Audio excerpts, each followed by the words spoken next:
Instead of a regular chapter review, I wanted to point out something huge I've noticed about this chapter and break it down, which is that the Straw Hats are very likely not currently in Elbaf. It is far more likely that they have been shrunk and are being held captive by this quote-unquote sun god character, who we've once actually seen before as a member of the Holy Knights. Now this might sound wild, but let me break it down for you piece by piece. To begin with, it doesn't actually make sense that the Straw Hats are in Elbaf in the first place. Their ship was still sailing to Elbaf the night before, and the Giant's ship, which should cover more ground than the Thousand Sunny due to its size, has actually somehow fallen far behind. So while readers are coming up with all sorts of ideas to resolve this sort of magical teleportation to Elbaf, like maybe a knock-up stream launched them forward, or maybe drunk Nami for some reason did a coup event that somehow launched them so far forward that they ended up deep in Elbaf country, what it actually seems like is this is a classic misdirection by Oda, and Luffy's group of Straw Hats is not actually in Elbaf yet. Because remember, we were never told with any title card or narration text box that the Straw Hats are actually in Elbaf. The only reasons that readers initially assumed that the Straw Hats were now in Elbaf is that the Straw Hats woke up in Viking clothes, in a giant castle made of Legos, with giants outside, and the Yggdrasil tree being referenced. But since then, we've learned that all of those points are not true.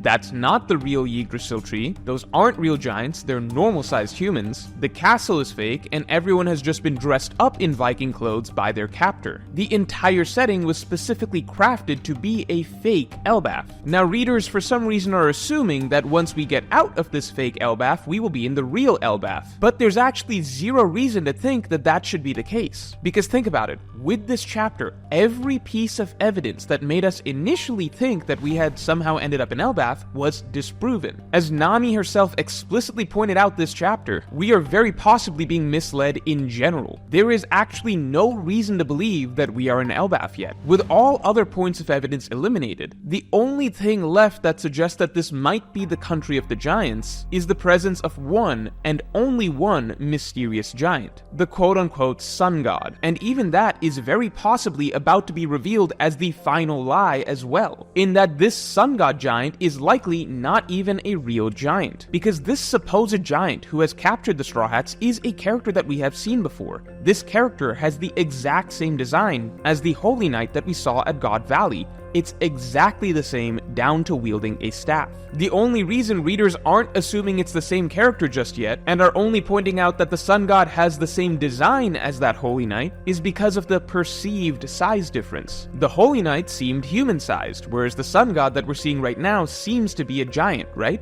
Therefore, they must be different characters that just have the exact same design, right? And that right there is the final part of this whole illusion. I'm not saying that this Holy Knight has gigantified itself, as that is San Juan Wolf's Devil Fruit ability, but I am saying that the reverse is very possible. This Holy Knight likely has the Devil Fruit ability to shrink others. Oda even started dropping hints about size alteration this very chapter, as he has Nami take a guess that maybe all the Straw Hats have been gigantified, which is one step away from the truth in that in reality it's reversed. The Straw Hats and everyone else in this kingdom has been shrunk. They have been shrunk by their captor, this Holy Knight, to become miniature playthings in comparison to him, such that this Holy Knight now lords over them as this seemingly gigantic quote-unquote sun god. Remember, the Holy Knights were being mobilized and sent out to sea, so they are officially out and about. And I just want to ask you, what is more likely? That the Straw Hats have somehow, without explanation, teleported far ahead of the other group and ended up deep in Elbaf country, specifically into the lair of this giant sun god who has randomly the exact same design as the Holy Knight we saw before but isn't actually that Holy Knight, or the Holy Knight simply intercepted the Straw Hats while they were sleeping at night and took them prisoner. And this is just the same Holy Knight user we saw before, a Devil Fruit user.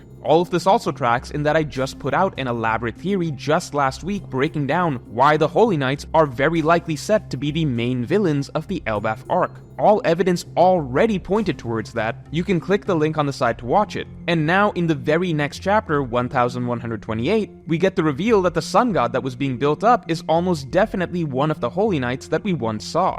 This would also explain why the sun god is so huge. Even by giant standards, it is far bigger than a normal giant. It's even larger than Ors. The reality is, it's not that huge. The sun god is a normal-sized human, who has shrunk everyone else to be microscopic in comparison. On top of that, consider all of the animal quote-unquote gods that the Straw Hats have been running into. The rabbit god, the snake god, the crow god, the hedgehog. Go back and look at all of them. Aside from the cat, who seems like an exception, there's nothing really special about any of these animals or their designs. They really just seem like normal animals. All of these animal gods are likely just normal animals, it's just that the Straw Hats and the other citizens of this kingdom have been shrunk to such a small size that they can now be framed as gods. This would also explain the presence and the purpose of these animal gods. If the Holy Knight simply shrunk its captives and placed them in a fake kingdom, then the Holy Knight simply put in some normal-sized animals to keep its captives in check and have them living in fear. The captives of the kingdom all believe this is real, and so they view these regular animals as their gods. And of course, their Holy Knight captor seems like a towering, gigantic sun god. Finally, this could connect one last plot point that readers have wanted to see come together. This current group of Straw Hats that have been separated are notably the Alabasta group, the group of Straw Hats that bonded with Vivi during that arc. Since Vivi has been out and about on the seas, many readers have hoped that she could run into the Straw Hats in some way,